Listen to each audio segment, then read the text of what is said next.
Bonsoir à tous. La sémence de la semaine du 5 janvier 2025 s'intitule Vivre dans l'atmosphère du ciel. Notre texte de référence se trouve en Jérémie 33:3. Invoque-moi et je te répondrai. Je t'annoncerai de grandes choses, des choses cachées que tu ne connaissais pas. Celui qui étudie la parole de Dieu avec un esprit sincère, disposé et souhaitant s'instruire de ses vérités, établira une relation avec son auteur.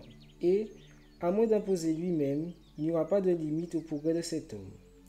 Pour la diversité de ses styles et de ses sujets, la Bible peut intéresser tous les esprits et attirer tous les cœurs. Ces pages renferment l'histoire de l'Antiquité, des biographies fidèles, des principes de gouvernement pour régir l'État et diriger sa maison. Des principes que la sagesse humaine n'a jamais égalés.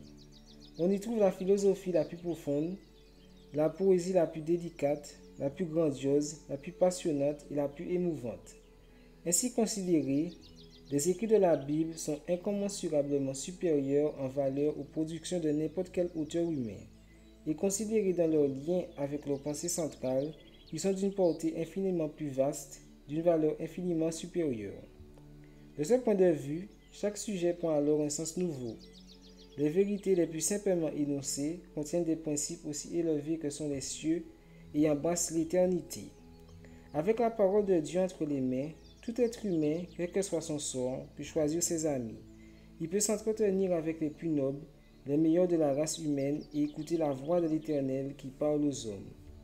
Tout en étudiant et en méditant les thèmes dans lesquels les anges désirent plonger leur regard. 1 Pierre 1,12. Il peut jouir de leur compagnie. Il peut suivre les pas du divin maître et écouter les paroles qu'il prononça sur la montagne, dans la plaine ou au bord de la mer. Il peut vivre sur cette terre dans une atmosphère céleste, communiquant l'espérance et le désir d'une vie sainte à ceux qui souffrent et qui sont tentés.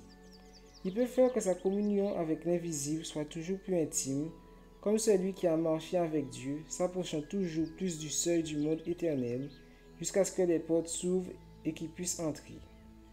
Il ne s'y sentira pas étranger.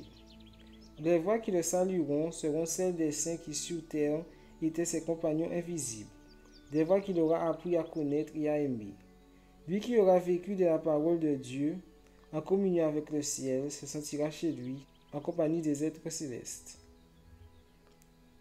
Merci à vous pour votre écoute. Nous retrouvons la semaine prochaine, Dieu voulant, pour un nouvel épisode. Soyez bénis et à très bientôt.